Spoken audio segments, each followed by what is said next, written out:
चलिए, तो भारतीय राजनीति में आज हम बात कर रहे हैं भारतीय संविधान का विकास। इसको समझते हैं। अभी तक हमने दो स्ट्रक्चर समझे थे। एक में तो भारतीय संविधान के बारे में समझा था और दूसरा स्ट्रक्चर हमने सरकार के बारे में समझा था। अब हम बात करते हैं भारतीय संविधान का विकास। देखते हैं कि भारत के संविधान का विकास की शुरुआत कहाँ से हुई। भारतीय संविधान का विकास, इसको एक एक करके हम यहाँ पर विभिन्न एक्ट हैं, उन एक्टों को समझने का प्रयास करते हैं और सारे एक्ट हम देखते हैं कि कौन कौन से एक्ट इसके अंतर्गत आते हैं। अब देखिए, सबसे पहले आप सब जानते हो कि एक युद्ध हुआ था सन 1757 का। तो हम सभी जानते हैं एक युद्ध हुआ था सन 1757 का, प्लासी का युद्ध हुआ था। सबसे पहले एक युद्ध हुआ था प्लासी का युद्ध। सन 1757 में युद्ध हुआ था प्लासी का, और फिर सन 1764 में युद्ध हुआ था बक्सर का युद्ध। बक्सर का युद्ध। तो ये दो युद्ध यहाँ पर इस संविधान के विकास की शुरुआत में, इन दो युद्धों के बारे में थोड़ा सा हम चर्चा करते हैं। इन दोनों युद्धों को समझते हैं। 1764 का बक्सर का युद्ध। 1757 का जो ये प्लासी का युद्ध था, ये किसके बीच हुआ? तो इसमें एक तो था, एक तरफ सिराजुद्दौला था, सिराजुद्दौला, और दूसरी ओर थे अंग्रेज। सिराजुद्दौला प्लस अंग्रेजों के बीच युद्ध हुआ था। ठीक है। सिराजुद्दौला का एक सेनापति था, सेनापति। इस सेनापति का क्या नाम था? मीर जाफर। मीर जाफर। जबकि अंग्रेज सेनापति कौन था इस युद्ध में? अंग्रेज सेनापति था रॉबर्ट क्लाइव। रॉबर्ट क्लाइव इस युद्ध में अंग्रेज सेनापति था। अब होता क्या है, देखो, अंग्रेजों की नीतियां हम समझते ही हैं कि किस तरीके से अंग्रेजों ने भारत में शासन किया। और तो अंग्रेजों ने क्या किया, रॉबर्ट क्लाइव ने इस मीर जाफर को अपने पक्ष में कर लिया, इसको मिला लिया अपने तरफ, और इससे कहा कि भाई अगर इस सिराजुद्दौला को मारने में हमारी सहायता करता है तो फिर नवाब तुम्हें बना दिया जाएगा। तो इस तरीके से इस युद्ध का परिणाम क्या रहा कि इस युद्ध में सिराजुद्दौला मारा गया। सिराजुद्दौला मारा गया। अब सेनापति जब वहां दूसरी साइड मिल गया तो फिर उसको मारा जाना लाजमी सी बात थी, है ना। तो सिराजुद्दौला इस युद्ध में मारा गया। ये इस युद्ध का परिणाम रहा। और दूसरा परिणाम क्या रहा कि जो मीर जाफर था, मीर जाफर को बंगाल का नवाब बना दिया। मीर जाफर को बंगाल का नवाब बनाया, बंगाल का नवाब बनाया गया, नवाब बनाया। अब मीर जाफर को लगा कि भाई मुझे नवाब बना रहे हैं तो इसका मतलब उसको मारने में मैं इनकी सहायता करता हूं। लेकिन अंग्रेज इससे लगातार मांगे करते थे कि भाई इतना पैसा जमा करो और पैसा हमें दो। तो पैसा, इसको सब जितना भी पैसा जमा होता था वो सब इसको अंग्रेजों को देना पड़ता था। तो इनकी लगातार मांगों से ये परेशान हो गया। फिर इसने एक युद्ध किया यहाँ पर 1759 में, 1759 में एक युद्ध होता है बेदारा का युद्ध। बेदारा का युद्ध, ये मीर जाफर, ये भी अंग्रेजों से लगातार मांगों से परेशान हो जाता है। मीर जाफर और डच एक साइड थे, प्लस डच थे एक साइड, और दूसरी साइड कौन थे? अंग्रेज। तो इसमें इनकी हार होगी। इसका परिणाम क्या रहा? परिणाम मीर जाफर और डचों की हार हुई। मीर जाफर प्लस डचों की हार, डचों की हार होगी। और मीर जाफर के स्थान पर किसको? अब मीर कासिम को बंगाल का नवाब बना दिया। किसको बना दिया? मीर कासिम को बंगाल का नवाब बनाया, बंगाल का नवाब बनाया गया। अब देखो, मीर कासिम बंगाल का नवाब बना। अब ये भी कुछ समय तो इसे लगा कि भाई अंग्रेज अच्छे हैं, मुझे नवाब बना रहे हैं, तो ये खुश था। लेकिन उसके बाद इसने देखा कि ये लगातार इनकी अंग्रेजों की मांगे थी जिनको ये पूरी नहीं कर पा रहा था, और ये अंग्रेजों से परेशान होने लगा। जब अंग्रेजों से जब ये बहुत दुखी हो गया तो उसके बाद इसने भी एक युद्ध करने का निर्णय लिया, और इसी युद्ध को हम क्या कहते हैं? बक्सर का युद्ध। सन 1764 में एक बक्सर का युद्ध होता है। इसमें एक तरफ तो था मीर कासिम, मीर कासिम हो गया, और इसने क्या किया? अवध के नवाब, अवध का नवाब था कौन? शुजाउद्दौला। शुजाउद्दौला, इसको अपने पक्ष में किया। और मुगल बादशाह था कौन? मुगल बादशाह था शाह आलम द्वितीय। मुगल बादशाह कौन था? शाह आलम द्वितीय। शाह आलम द्वितीय। ये तीन एक साइड मिले, शाह आलम सेकंड, और दूसरी साइड में कौन थे? अंग्रेज।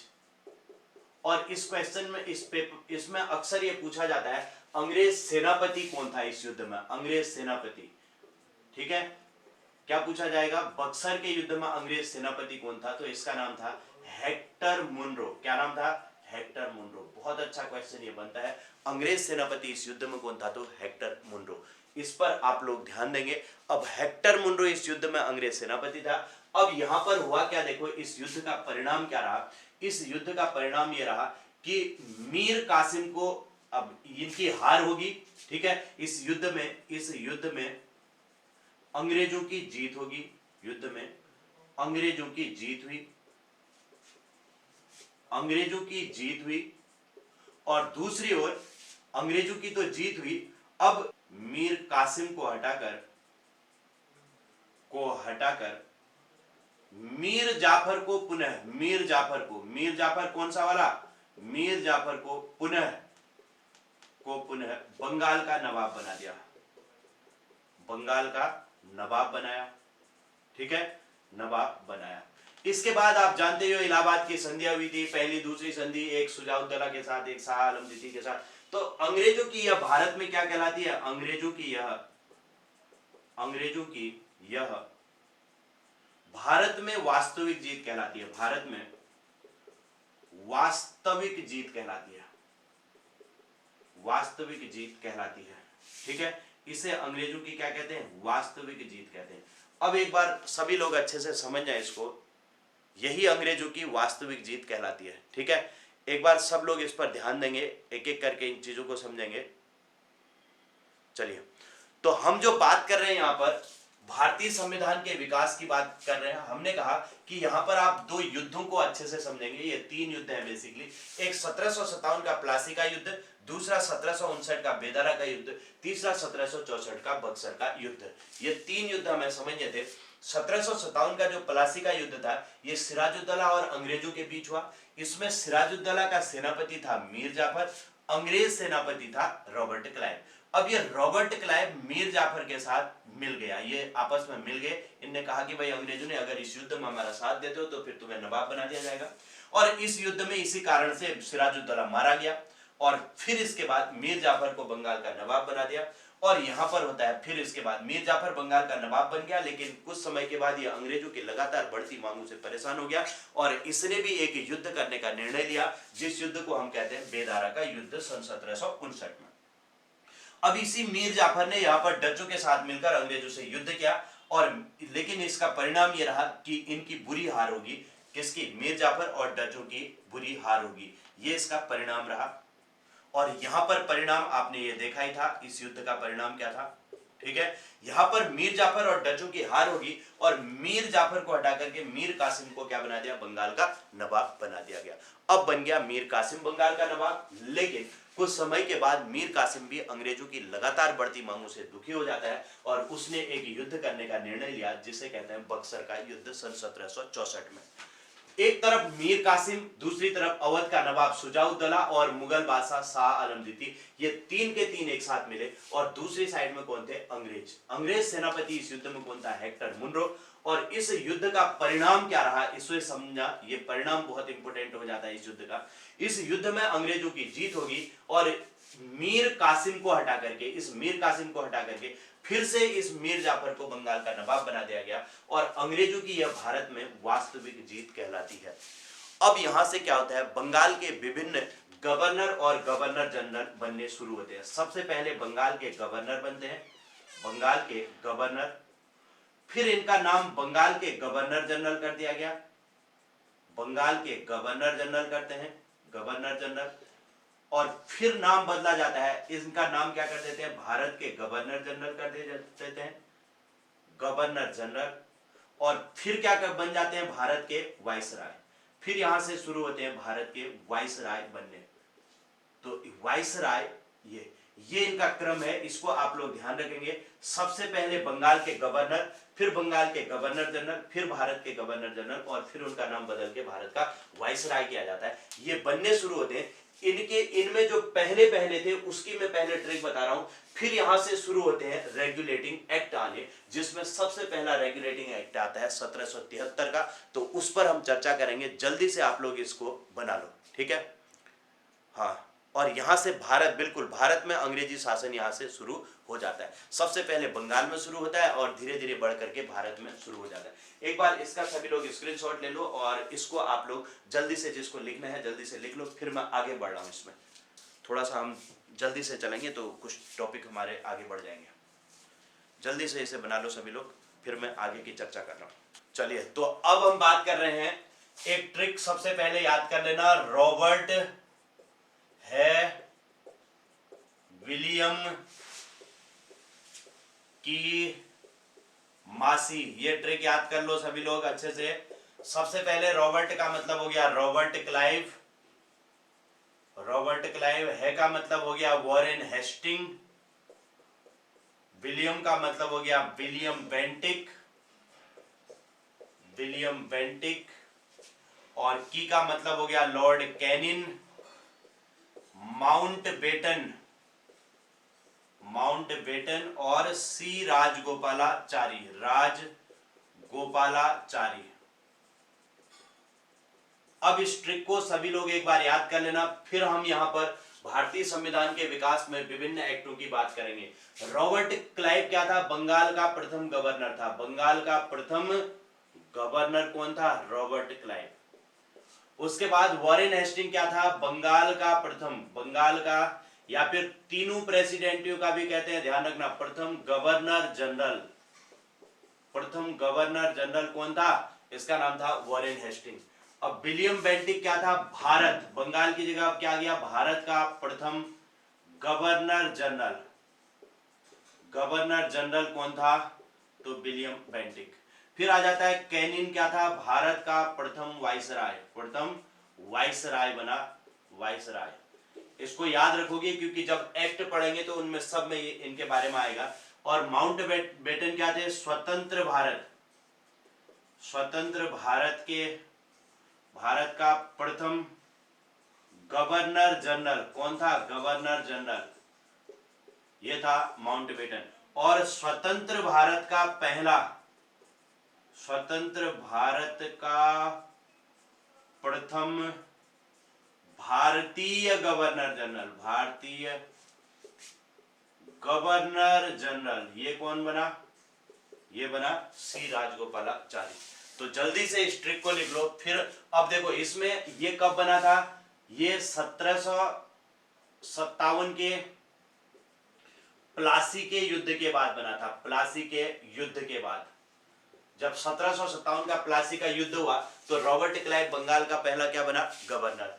और ये वॉरेन हेस्टिंग कब बना? 1773 के रेगुलेटिंग एक्ट, जिसको अभी पढ़ेंगे हम, रेगुलेटिंग एक्ट। इस एक्ट के द्वारा ये बंगाल का पहला गवर्नर जनरल बना। विलियम बेंटिक कब बना? 1833 के अधिनियम द्वारा बना। 1833 के अधिनियम द्वारा बना, ठीक है। और ये वाइसराय कब बना? 1858 के अधिनियम द्वारा बना। और फिर ये कब बना? 1947, देश जब आजाद हुआ 1947 के अधिनियम द्वारा। और फिर इसके बाद 1948 में ये भी भारत के, स्वतंत्र भारत के पहले गवर्नर जनरल इनको बनाया गया, ठीक है। तो इतनी चीजें हैं। गुड मॉर्निंग साक्षी, देर क्यों कर रखी है? चलिए जल्दी से इसे लिख लो।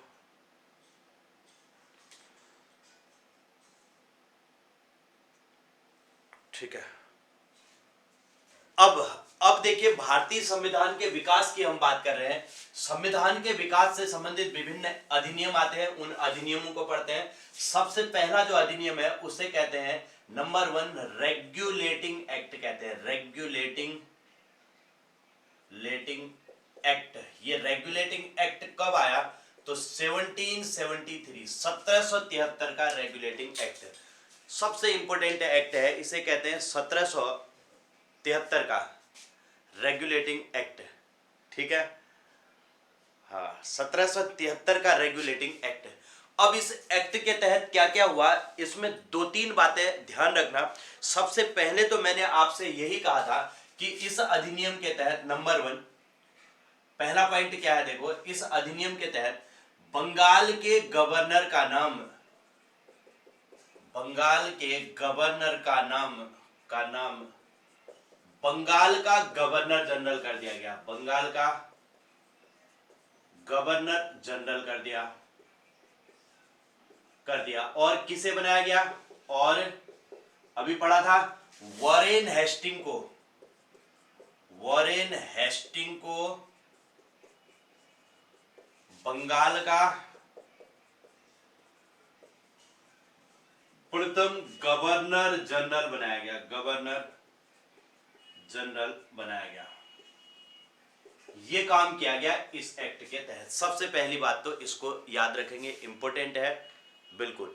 ठीक है, वॉरेन हेस्टिंग को बंगाल का पहला गवर्नर जनरल इस एक्ट के तहत बनाया गया। ठीक है, दूसरी चीज इधर ही पर ध्यान रखना, 1774 में, सन 1774 में, देखो 1773 के एक्ट के द्वारा सन 1774 में कलकत्ता सुप्रीम कोर्ट की स्थापना की गई। कलकत्ता सुप्रीम कोर्ट की स्थापना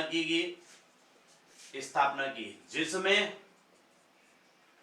जिसमें एक मुख्य, 3 अन्य न्यायाधीश थे। 3 अन्य क्या थे, न्यायाधीश थे।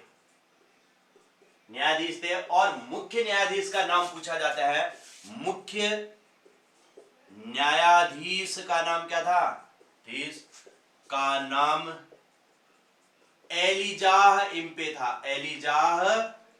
पीसीएस में पूछा गया क्वेश्चन है, एलिजाह इम्पे था। और कलकत्ता सुप्रीम कोर्ट की स्थापना कब हुई, ये तो बहुत बार क्वेश्चन पूछा ही जाता है। ठीक है, तो इस बात को भी आप लोग ध्यान रखेंगे।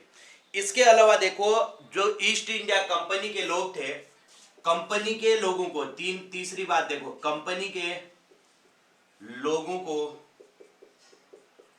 उपहार लेने पर रोक लगा दी। लेने पर रोक लगा दी। ठीक है, रोक लगा दी, क्योंकि ईस्ट इंडिया कंपनी क्या कर रही थी, भ्रष्टाचार कर रही। उपहार के नाम पर भ्रष्टाचार चल रहा था। ठीक है, कि आपको इतना गिफ्ट दिया जा रहा है। ठीक, तो इस तरीके की चीजें, उपहार के नाम पर यहाँ पर भ्रष्टाचार चल रहा था, इसीलिए जो है कंपनी के लोगों को उपहार लेने पर क्या लगा दी, रोक लगा दी थी इस 1773 के रेगुलेटिंग एक्ट के द्वारा। एक तो बंगाल के गवर्नर का नाम बंगाल का गवर्नर जनरल, दूसरा कलकत्ता सुप्रीम कोर्ट, और तीसरा उपहार लेने पर रोक लगा दी। 3 चीजें याद रखना, एक तो गवर्नर जनरल बनाया गया, और दूसरा कलकत्ता सुप्रीम कोर्ट, और तीसरा उपहार लेने पर रोक लगा दी। ठीक है, तो यह है 1773 का रेगुलेटिंग एक्ट। इसको सभी लोगों ने अच्छे से याद रखना है। इसके बाद दूसरे एक्ट में आते हैं, जो कि 1784 का पिट्स इंडिया एक्ट कहलाता है। ठीक है, इसमें भी 2 ही बातें हैं, जल्दी से इसको लिख लो, फिर अगले एक्ट में आते हैं। 1784 का पिट्स इंडिया एक्ट,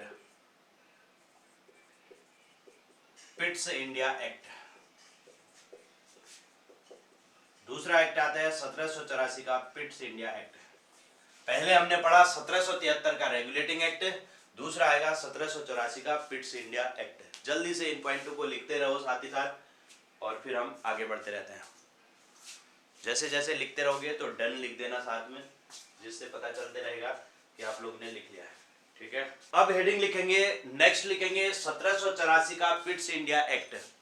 1773 का रेगुलेटिंग एक्ट हमने पढ़ा, अब बात करते हैं 1784 के पिट्स इंडिया एक्ट की। ठीक है, अब इसके द्वारा क्या किया गया, देखो इसके द्वारा बोर्ड ऑफ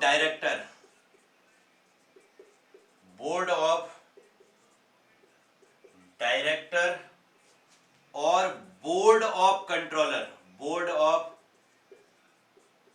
कंट्रोलर की स्थापना की गई। ठीक है, अब ये बोर्ड ऑफ कंट्रोल किस चीज में किया गया, राजनीति में। बोर्ड ऑफ कंट्रोलर किस चीज से संबंधित है, राजनीतिक मामलों के लिए बनाया गया बोर्ड ऑफ कंट्रोलर। और व्यापारिक मामलों के लिए क्या बनाया गया, व्यापारिक मामलों के लिए बनाया गया बोर्ड ऑफ डायरेक्टर।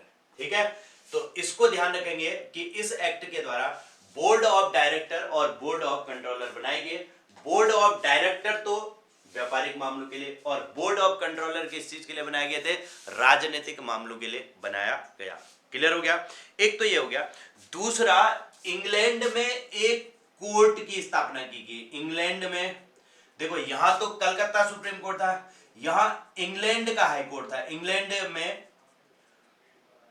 कोर्ट की स्थापना की गई, कोर्ट की स्थापना की गई। अब ये कोर्ट किस चीज के लिए बनाया गया इंग्लैंड में? ताकि जो भारत में जो अंग्रेज अधिकारी थे, नियुक्त अंग्रेज अधिकारियों के जो अवैध कार्य थे उन पर मुकदमा चलाने के लिए, ठीक है, स्थापना की गई। जो भारत में नियुक्त अंग्रेज अधिकारियों के अवैध कार्यों की जांच करेगा, अवैध कार्यों की जांच करेगा। ठीक है, तो इसके लिए जो अंग्रेज अधिकारी भारत में अवैध काम कर रहे थे, भ्रष्टाचार कर रहे थे, उनकी जांच के लिए ब्रिटेन में कोर्ट बनाया गया, इंग्लैंड में कोर्ट बनाया गया, और एक कोर्ट यहां पर 1773 के एक्ट के द्वारा कलकत्ता सुप्रीम कोर्ट की स्थापना की गई। देखो एक बार फिर से देख लो इन पॉइंटों को। 2 पॉइंट वहां पर लिखे हमने और 2-3 पॉइंट हमने यहां पर लिख दिए। 2 पॉइंट यहां पर है और 3 पॉइंट वहां पर है। सबसे पहले रेगुलेटिंग एक्ट में क्या कहा? बंगाल के गवर्नर का नाम गवर्नर जनरल। दूसरा, कलकत्ता सुप्रीम कोर्ट की स्थापना। और तीसरा, कंपनी के लोगों को उपहार लेने पर रोक। 1784 में क्या कहा? Board of director, board of controller और इंग्लैंड में ब्रिटिश कोर्ट की स्थापना। ठीक है, तो ये दोनों के दोनों आप लोग जल्दी से लिखो, फिर अगले एक्ट की तरफ हम बढ़ते हैं। नेक्स्ट देखो, 1773 में मैंने क्या क्या बताया, एक बार फिर से देखो। मैंने आपको 1773 में क्या क्या बताया था। 1773 के रेगुलेटिंग एक्ट में सबसे पहले मैंने कहा बंगाल के गवर्नर का नाम क्या कर दिया? Governor general. और कौन बना? Warren Hasting. दूसरा पॉइंट क्या था? कलकत्ता सुप्रीम कोर्ट की स्थापना। ठीक है, और तीसरी चीज क्या थी? उपहार लेने पर रोक। बस ऐसे शॉर्ट नोट बनाते रहना। फिर 1784 के पिट्स इंडिया एक्ट, याद रखना। 1773 का रेगुलेटिंग एक्ट और 1784 का क्या कहलाता है? Pitt's India act. इसमें क्या हुआ? बोर्ड ऑफ डायरेक्टर और दूसरा क्या बना? बोर्ड ऑफ कंट्रोलर की स्थापना। और तीसरी चीज क्या बताई? तीसरी चीज बताई ब्रिटिश कोर्ट की स्थापना। याद हो जाएंगे? British court. ठीक है, इसको साथ में मैं यहां पर लिखते रहूंगा साइड में। क्लियर है? ऐसे शॉर्ट नोट भी साइड में बनाते रहोगे तो उससे चीजें और अच्छे से क्लियर होते रहेंगी। तो ये दोनों हो गए। अब आ जाओ 1793 का चार्टर अधिनियम।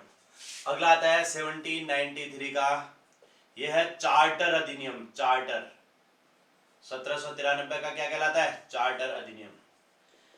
याद रखना, 1773 का क्या था? Regulating act. 1784 का क्या था? Pitt's India act. और 1793 का क्या कहलाता है? चार्टर अधिनियम। इसके द्वारा क्या किया गया? देखो, नंबर 1, जो ईस्ट इंडिया कंपनी का व्यापारिक अधिकार था, ईस्ट इंडिया कंपनी के व्यापारिक एकाधिकार को 20 वर्षों के लिए बढ़ा दिया गया। 20 वर्षों के लिए बढ़ा दिया। बात समझ में आई क्या? 20 वर्षों के लिए ये बढ़ा दिया गया। व्यापारिक एकाधिकार कितने वर्षों के लिए? 20 वर्षों के लिए बढ़ा दिया गया। पहली बात तो इसको याद रखेंगे। ठीक है, और दूसरी चीज, एक बात इसमें और याद रखना कि इसमें क्या किया गया? बोर्ड के जो सदस्य थे, देखो, बोर्ड ऑफ डायरेक्टर और बोर्ड ऑफ कंट्रोलर जो थे, बोर्ड के सदस्यों को वेतन, बोर्ड के सदस्यों को वेतन भारतीय राजस्व से देने की बात की गई। भारतीय राजस्व से देने की बात की गई। कहा गया कि भाई जो बोर्ड के सदस्य हैं उन्हें वेतन भारतीय राजस्व से ही दिया जाएगा। ठीक है, तो 1793 में 2 चीजें हैं। एक तो व्यापारिक एकाधिकार को 20 वर्षों के लिए बढ़ा दिया। 1793 व्यापारिक एकाधिकार को कितने वर्षों के लिए? 20 वर्षों के लिए। दूसरा, वेतन, बोर्ड के सदस्यों का वेतन कहां से देने की बात की गई?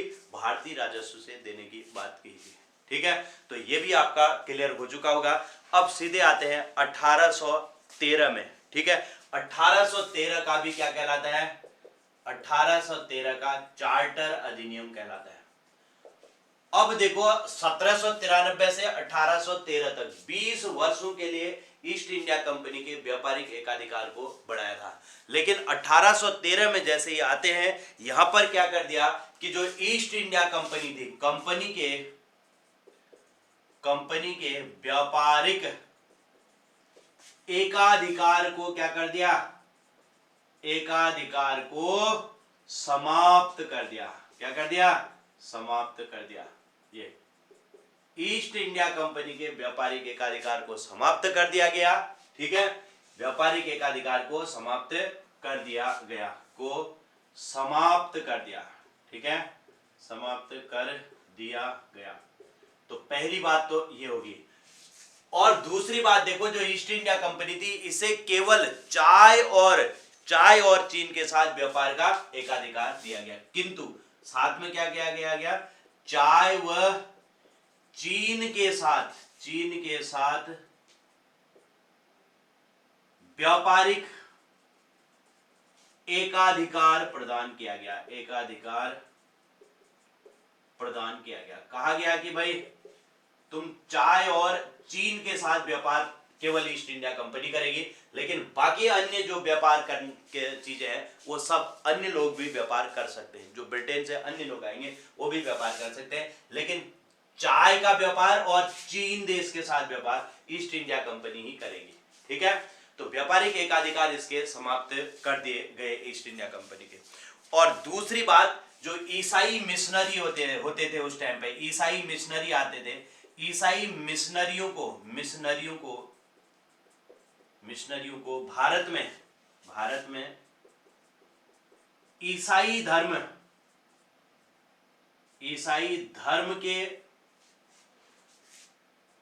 के प्रचार की अनुमति भी देगी, प्रचार की अनुमति दी गई।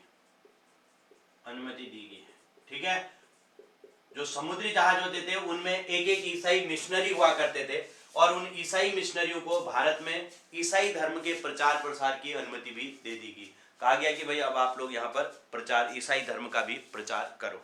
ठीक है, ईसाई धर्म की शिक्षा का जो था उसका प्रचार प्रसार करने की अनुमति भी यहाँ पर 1813 में दे दी गई।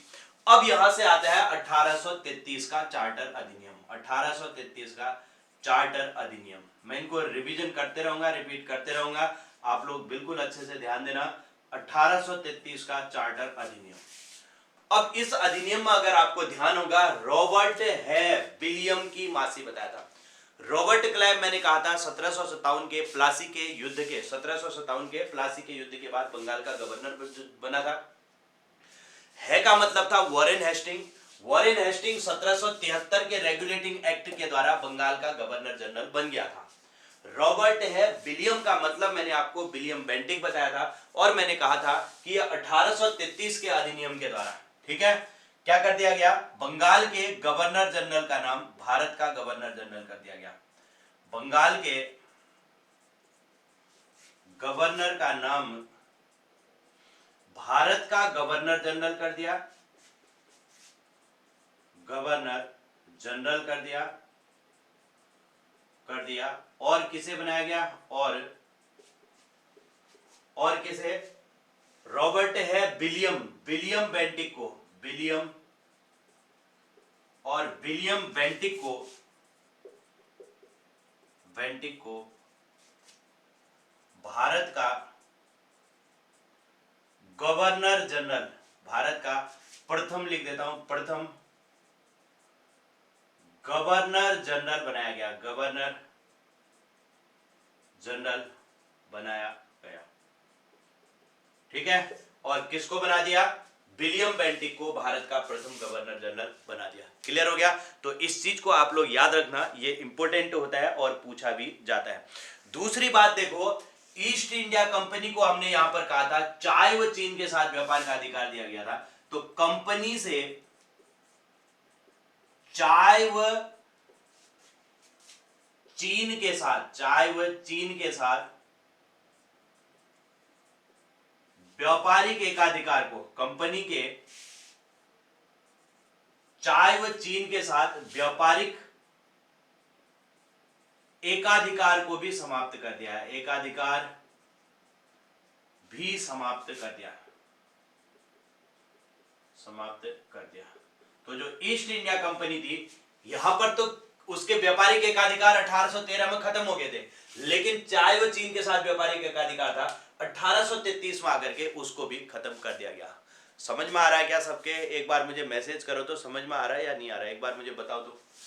मैंने क्या क्या कहा? 1793 में कहा कि व्यापारिक एकाधिकार को 20 वर्षों के लिए बढ़ा दिया और बोर्ड के सदस्य जो थे, बोर्ड ऑफ डायरेक्टर और कंट्रोलर, उनको वेतन भारतीय राजस्व से देने की बात की गई। 1813 में मैंने कहा कंपनी के व्यापारिक एकाधिकार को समाप्त कर दिया, लेकिन चाय व चीन के साथ व्यापार का अधिकार दिया गया। दूसरी बात मैंने कहा ईसाई मिशनरियों को भारत में ईसाई धर्म के प्रचार की अनुमति दी गई। 1833 में जब आए तो यहां पर क्या हुआ, बंगाल के गवर्नर का नाम बदल के गवर्नर जनरल कर दिया और विलियम बेंटिक को गवर्नर जनरल बनाया। अब यहां पर चाय व चीन के साथ जो व्यापारिक एकाधिकार था उसे भी समाप्त कर दिया गया।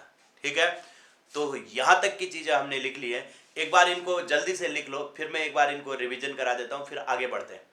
आज मैं ये एक्ट पूरे करूंगा, आप लोग थोड़ी देर जुड़े रहना, अगर थोड़ा सा टाइम एक्स्ट्रा लगेगा तो। ठीक है, चलिए ओके, तो आगे बढ़ते हैं।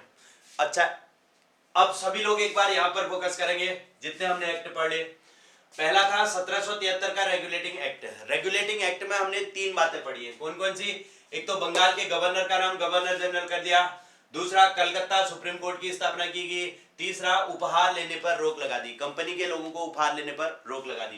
दूसरा 1784 का पिट्स इंडिया एक्ट, इसमें board of director, board of controller की स्थापना की गई, और तीसरा ब्रिटिश कोर्ट की भी स्थापना की गई थी। ठीक है, ये भी क्लियर। अब आ जाओ 1793 का चार्टर अधिनियम। 1793 का चार्टर अधिनियम, इसमें ईस्ट इंडिया कंपनी के व्यापारिक एकाधिकार को कितने वर्षों के लिए बढ़ा दिया? 20 वर्षों के लिए। दूसरा, जो बोर्ड के सदस्य थे उनको वेतन भारतीय राजस्व से देने की बात यहां पर कही गई। ठीक है, यहां तक हो गया। इसके बाद 1793 के बाद हम बढ़े 1813 में।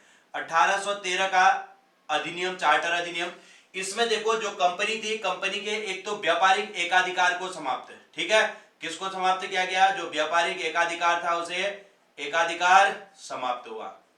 और दूसरी चीज क्या हुई? केवल चाय व चीन के साथ, चाय व चीन के व्यापार का एकाधिकार दिया गया। ये 1813 में हुआ। इसके बाद 1833 वाला सबको समझ आ गया होगा। 1833 में, 1833 याद रखना, जो ईस्ट इंडिया कंपनी का जो व्यापारिक एकाधिकार था चाय व चीन का, वो भी समाप्त कर दिया।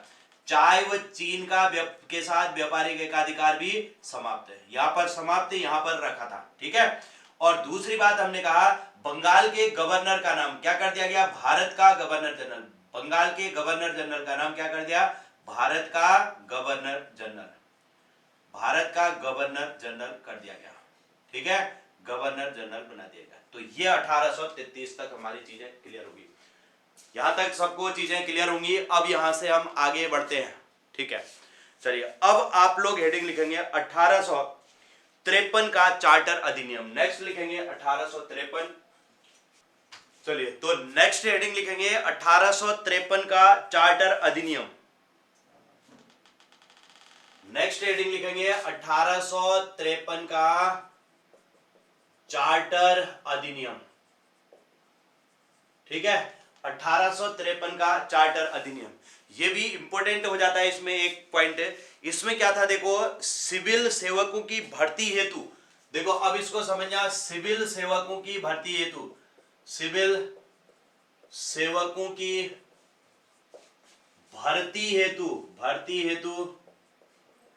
खुली प्रतियोगिता का प्रारंभ किया गया। खुली प्रतियोगिता का प्रारंभ, देखो प्रतियोगिता परीक्षा का प्रारंभ किया गया। मतलब पहली बार कंपटीशन के जो एग्जाम होते थे उसकी शुरुआत सबसे पहली बार कब हुई? तो 1853 के चार्टर अधिनियम में। ठीक है, तो भारतीय नागरिकों के लिए ये सिविल सेवा मतलब खोल दी, अर्थात लिख सकते हो, अर्थात भारतीय नागरिकों के लिए पहली बार, देख रहे हो, इससे पहले कोई भी सिविल सेवकों की व्यवस्था भारत में ऐसी नहीं होती थी कि भारत का कोई भी व्यक्ति इस गवर्नमेंट इसमें सिविल सेवा में नहीं जा सकता था। अर्थात भारतीय नागरिकों के लिए सिविल सेवा का प्रारंभ हुआ। सिविल सेवा खोल दी गई, सेवा खोल दी।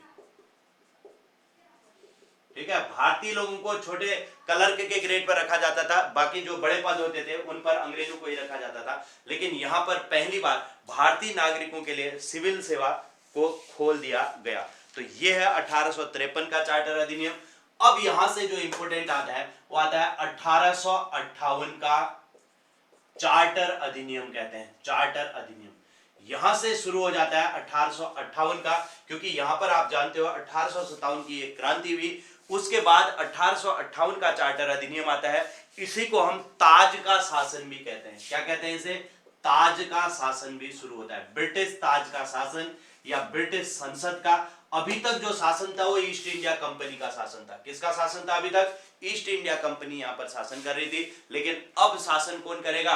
ब्रिटिश ताज करेगा शासन, या ब्रिटेन की महारानी करेगी, या ब्रिटेन की महारानी का शासन, ब्रिटेन की महारानी का शासन कह लो, का शासन शुरू हुआ, या फिर ब्रिटिश संसद का शासन शुरू हुआ। ठीक है, ब्रिटिश संसद का, ब्रिटिश ताज का या ब्रिटेन की महारानी का शासन इस एक्ट के द्वारा से शुरू होता है, क्योंकि यहां से जो है ईस्ट इंडिया कंपनी को क्या कर दिया? समाप्त कर दिया गया।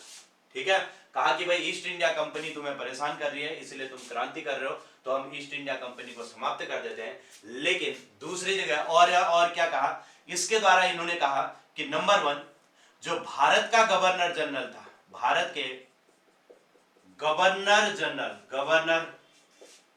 जनरल का पद समाप्त कर दिया, का पद समाप्त कर क्या कर दिया गया? कर भारत का वाइसराय कर दिया गया, वाइसराय कर दिया। ठीक है, भारत के गवर्नर जनरल का नाम क्या कर दिया गया? भारत का वाइसराय कर दिया गया। और किसे बनाया गया? रॉबर्ट है विलियम की फॉर और केनिन को भारत का प्रथम वाइसराय बनाया गया, प्रथम वाइसराय बनाया गया। ठीक है, बनाया गया। और दूसरी बात क्या हुआ? देखो, ईस्ट इंडिया कंपनी को अब समाप्त कर दिया। ईस्ट इंडिया कंपनी को समाप्त कर भारत का शासन किसे सौंप दिया? भारत का शासन ब्रिटेन की महारानी को सौंप दिया। किसे सौंप दिया? ब्रिटेन की महारानी, या फिर ब्रिटिश क्राउन को सौंप दिया, या फिर ब्रिटिश और क्या कहते हैं? ताज कहते हैं, ब्रिटिश ताज को सौंप दिया। ठीक है, या फिर ब्रिटिश संसद को सौंप दिया। ब्रिटिश संसद, कोई भी शब्द आए तो समझ लेना सब उसी से संबंधित है, को सौंप दिया। ठीक है, सौंप दिया गया। ठीक, ये दो चीजें तो ये हुई। तीसरी चीज क्या हुआ? देखो, एक भारत सचिव का गठन कर दिया गया। किसका गठन किया? भारत सचिव का तथा 15 सदस्यीय भारत मंत्री पद का गठन किया गया। मंत्री पद का गठन किया गया। अब देखो, ईस्ट इंडिया कंपनी समाप्त होगी, उसकी जगह पर क्या बनाया? 15 सदस्यीय भारत मंत्री का पद यहां पर बना दिया। 15 सदस्यीय भारत परिषद कहते हैं, हाँ, भारत परिषद का गठन किया गया। 15 सदस्यीय भारत परिषद का गठन, ये 15 सदस्यों वाले क्या किया गया? भारत सचिव का और 15 सदस्यीय भारत परिषद का भी गठन कर दिया गया। ठीक है, और एक और चीज, भारत मंत्री का भी पद बनाया गया। भारत मंत्री का पद बनाया गया, अब ये नई चीजें कर दी। देखो, ईस्ट इंडिया कंपनी को खत्म कर दिया। ठीक है, भारत के का जो गवर्नर जनरल था उसका पद समाप्त कर दिया, उसकी जगह वाइसराय बना दिया। उसी को था, वही, कोई चेंज नहीं हुआ, बस उसी का नाम वाइसराय कर दिया गया। ईस्ट इंडिया कंपनी को समाप्त कर भारत का शासन ब्रिटिश संसद को सौंप दिया। तीसरा, भारत सचिव का तथा 15 सदस्यीय भारत परिषद का गठन कर दिया और भारत मंत्री का पद भी बना दिया गया। ठीक है, तो इस तरीके से यहां पर बदलाव किए गए। ये सब बदलाव 1857 की क्रांति के बाद के हुए।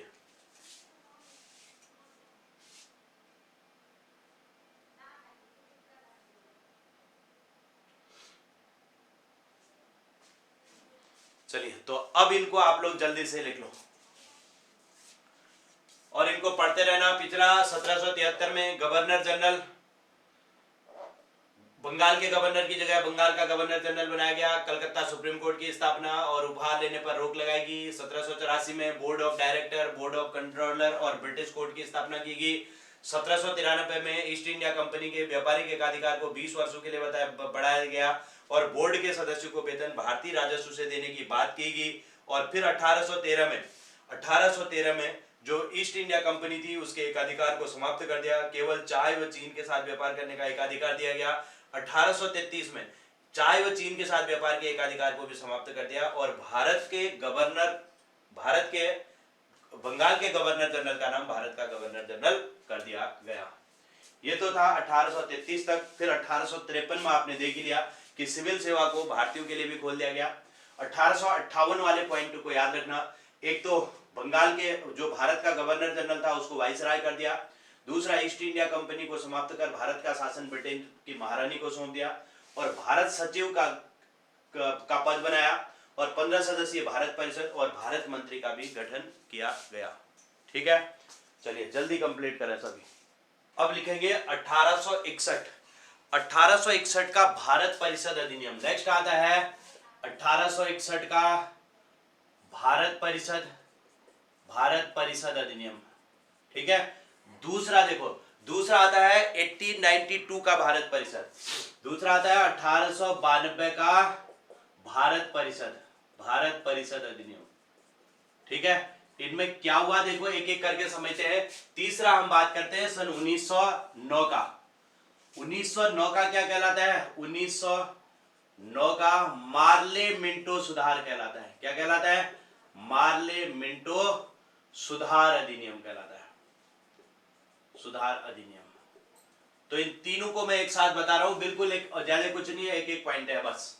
ठीक है, तीनों को एक साथ समझ लेना, एक एक पॉइंट है। 1861 में सबसे पहली बात, 1861 में क्या हुआ, जो वाइसराय होता था, वाइसराय को अध्यादेश, ऑर्डिनेंस जिसे कहते हैं, अध्यादेश जारी करने की शक्ति प्रदान की गई, प्रदान की गई। ठीक है, जो वाइसराय था उसे किसकी शक्ति प्रदान की गई? अध्यादेश जारी करने की शक्ति किसको दे दी गई? वाइसराय को प्रदान कर दी गई। क्लियर है? तो वाइसराय को अध्यादेश जारी करने की शक्ति 1861 के अधिनियम में दी गई थी। 1892 में अगर आते हैं तो भारतीय सदस्यों को बजट पर बहस करने की अनुमति दी गई। देखो, भारतीय सदस्यों को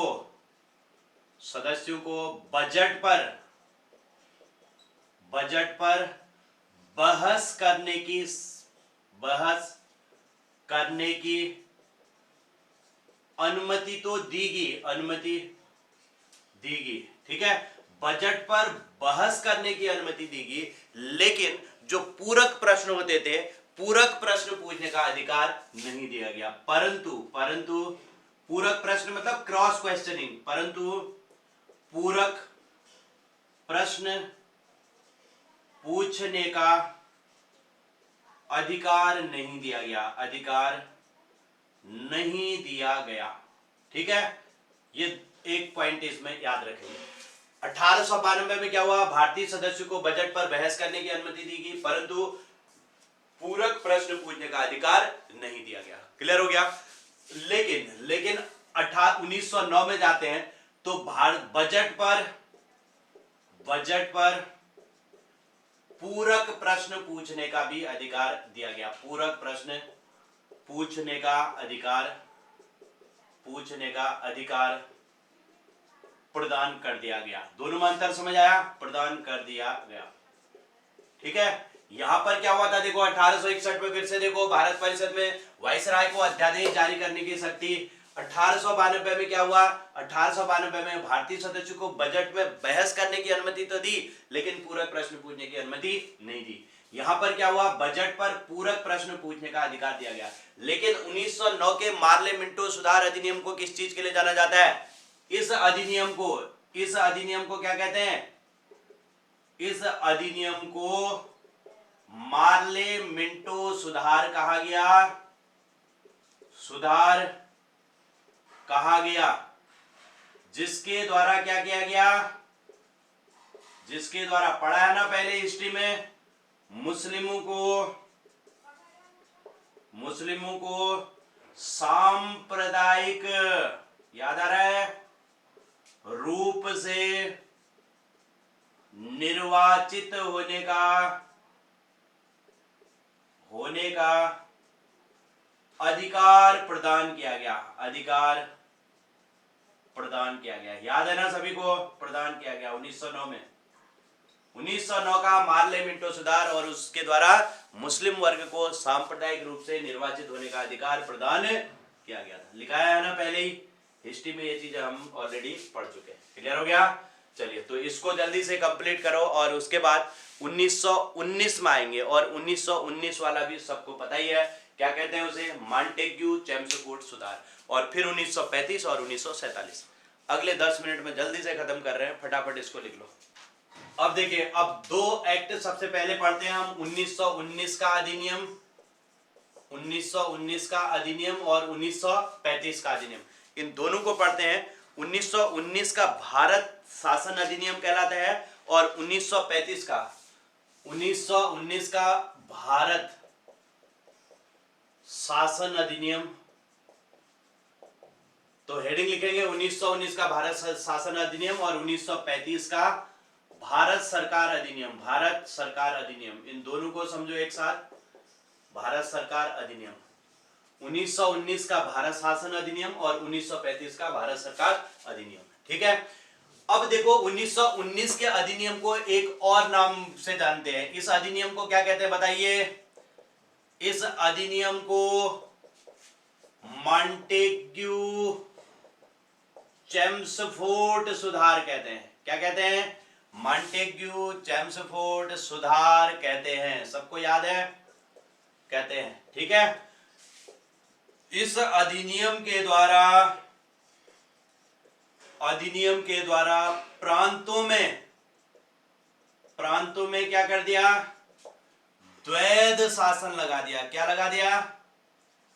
द्वैध शासन लगा दिया। ठीक है, प्रांतों में क्या कर दिया गया? द्वैध शासन यहां पर लगाया गया। और इसके अलावा देखो, विषयों को दो भागों में, दो द्वैध शासन का मतलब क्या है? एक सुरक्षित विषय बना दिए गए, एक हस्तांतरित विषय। ठीक है, सुरक्षित विषय और हस्तांतरित विषय बनाए गए। विषयों को मतलब कामों को दो भागों में बांट दिया, एक तो बना दिए सुरक्षित विषय और एक बना दिए हस्तांतरित विषय। तो प्रांतों में द्वैध शासन की व्यवस्था इसके द्वारा कर दी गई। दूसरी ओर देखो, केंद्र में क्या कर दिया गया? इस अधिनियम से केंद्र में द्विसदनात्मक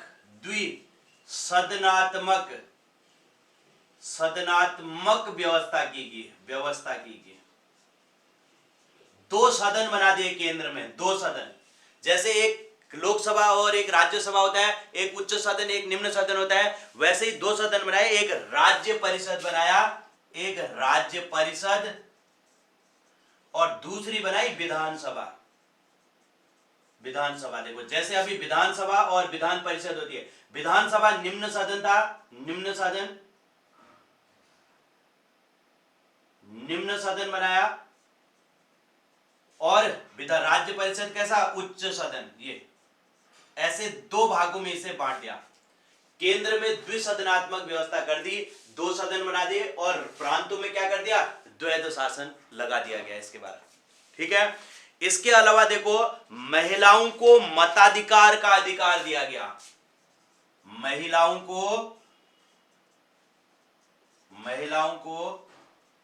मताधिकार का अधिकार, मताधिकार का अधिकार, ठीक है, अधिकार दिया। महिलाओं को पहली बार मताधिकार का अधिकार इस अधिनियम के द्वारा दिया गया। ठीक है, और इसी अधिनियम द्वारा यूपीएससी संघ लोक सेवा आयोग की स्थापना हुई थी 1926 में। की स्थापना 1926 में की गई। यूपीएससी की स्थापना कब हुई? 1926 में की गई थी इसी अधिनियम द्वारा। और यह अधिनियम लागू कब हुआ? 1919 का जो अधिनियम था ये लागू हुआ था 1921 में। ध्यान रखेंगे इसको भी, लागू हुआ ये 1921 में। ठीक है, तो यहां पर इस अधिनियम को मॉन्टेग्यू चेम्सफोर्ड सुधार कहते हैं और इसके द्वारा प्रांतों में द्वैध शासन लगा दिया और केंद्र में द्विसदनात्मक व्यवस्था की गई, महिलाओं को मताधिकार का अधिकार दिया गया और यूपीएससी का भी गठन किया गया। संघ लोक सेवा आयोग जिसे कहते हैं उसका भी गठन किया गया। क्लियर हो गया? हाँ, मॉन्टेग्यू चेम्सफोर्ड सुधार अधिनियम। अब अगले में आते हैं 1935 के भारत सरकार अधिनियम में। इसको भी हम समझते हैं। इसमें भी 2-3 पॉइंट हैं, जल्दी से इसको लिख लीजिए फिर अगले एक्ट को समझ रहे हैं। इसके इन 3-4 पॉइंटों को लिख लो। मॉन्टेग्यू चेम्सफोर्ड सुधार कहते हैं ये लागू हुआ 1921 में और प्रांतों में द्वैध शासन लगा दिया, केंद्र में द्विसदनात्मक व्यवस्था की गई, महिलाओं को मताधिकार का अधिकार दिया गया और यूपीएससी का गठन किया गया। चलिए आगे बढ़ते हैं। 1935 के अधिनियम को समझो। 1935 में देखो, 1909 में आपने देखा था सांप्रदायिक रूप से मुस्लिमों को निर्वाचित होने का अधिकार दिया गया। इसके द्वारा क्या किया गया? सांप्रदायिकता का विस्तार, सांप्रदायिकता का विस्तार कर दिया, सांप्रदायिकता को और बढ़ा दिया गया, विस्तार किया गया। ठीक है, दूसरा देखो यहां पर 1926 में हमने देखा था यूपीएससी, इस अधिनियम के द्वारा राज्य लोक सेवा आयोग, लोक सेवा आयोग और संयुक्त लोक सेवा आयोग का गठन किया गया। संयुक्त कंबाइंड जो लोक सेवा आयोग होते हैं, लोक सेवा आयोग का गठन, आयोग का गठन किया गया। ठीक है, गठन किया गया, ये याद रखना। इसके अलावा 1935 में आरबीआई की स्थापना हुई इसी अधिनियम द्वारा। आरबीआई की स्थापना 1937 में कल दिल्ली का जो सुप्रीम कोर्ट है, सुप्रीम कोर्ट की स्थापना हुई, सुप्रीम कोर्ट की स्थापना हुई। ठीक है, इसके अलावा देखो इसके द्वारा सांप्रदायिकता का विस्तार कर दिया गया और देखो यहां पर क्या था, केंद्र में इस अधिनियम द्वारा प्रांतों में द्वैध शासन लगाया था। देखो प्रांतों से द्वैध शासन समाप्त कर दिया गया, प्रांतों से द्वैध शासन समाप्त कर, शासन समाप्त कर केंद्र में द्वैध शासन लगा दिया। अब देखो केंद्र में द्वैध शासन लगा दिया, याद रखना, केंद्र में क्या लगा दिया? द्वैध शासन लगा दिया। ठीक है, पहले यहां पर किसमें द्वैध शासन लगा था? प्रांतों में द्वैध शासन लगा था, अब लग गया केंद्र में द्वैध शासन लगा दिया गया। क्लियर हो गया? प्रांतों से समाप्त करके केंद्र में द्वैध शासन लग गया। इसके अलावा देखो एक चीज और ध्यान रखना है, इसमें भारत परिषद का अंत कर दिया गया। इसके द्वारा जो भारत परिषद हमने पढ़ा था अभी, भारत परिषद का अंत कर दिया, परिषद का अंत है। और देखो एक और चीज बहुत इंपॉर्टेंट है जो कई बार एग्जामों में पूछी जाती है, शक्तियों का विभाजन कर दिया इसके द्वारा। शक्तियों का विभाजन किस रूप में किया गया? 3 भागों में किया गया। एक केंद्र सूची, दूसरा राज्य सूची और तीसरा समवर्ती सूची के रूप में किया गया, समवर्ती सूची में किया गया। शक्तियां जो है 3 भागों में बांट दी, एक केंद्र सूची, राज्य सूची और समवर्ती सूची में। जबकि अवशिष्ट विषय, जो शेष विषय थे, अवशिष्ट विषय किसको सौंप दिए गए? विषय वाइसराय को सौंप दिए गए, वाइसराय को सौंप दिए गए, को सौंप दिए गए। अवशिष्ट विषय वाइसराय को सौंप दिए गए। ठीक है, यह भी पूछा जाता है कि 1935 के अधिनियम द्वारा अवशिष्ट विषय किसे सौंपे गए? तो वाइसराय को सौंप दिए गए। जल्दी से आप इनको कंप्लीट करो और लास्ट अधिनियम पढ़ेंगे 1947 का भारतीय स्वतंत्रता अधिनियम। चलिए इसको कंप्लीट करो। लास्ट अधिनियम है भारतीय स्वतंत्रता अधिनियम, उसको समझते हैं और उसके साथ ही हम क्लास को फिनिश करते हैं। आज आप लोग परेशान हो गए होंगे, थोड़ा सा क्लास लंबी हो रही है एक साथ में, तो कोई दिक्कत नहीं, अब इसको हम कंप्लीट कर रहे हैं। ठीक है, ठीक है, ओके।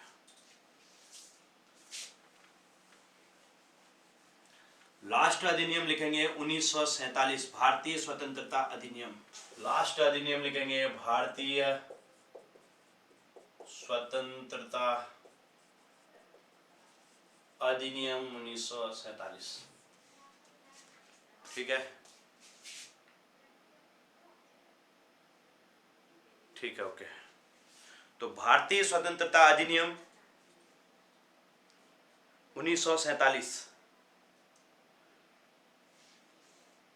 ये जो अधिनियम है 4 जुलाई 1947 को, 4 जुलाई 1947 को ब्रिटिश संसद के हाउस ऑफ कॉमन्स में रखा गया, हाउस ऑफ कॉमन्स में रखा गया, कॉमन्स में रखा गया। ठीक है, 4 जुलाई को इसे ब्रिटिश संसद में रखा गया था और उसके बाद ये 15 जुलाई को ये पास हुआ, 15 जुलाई को पास हुआ, जहां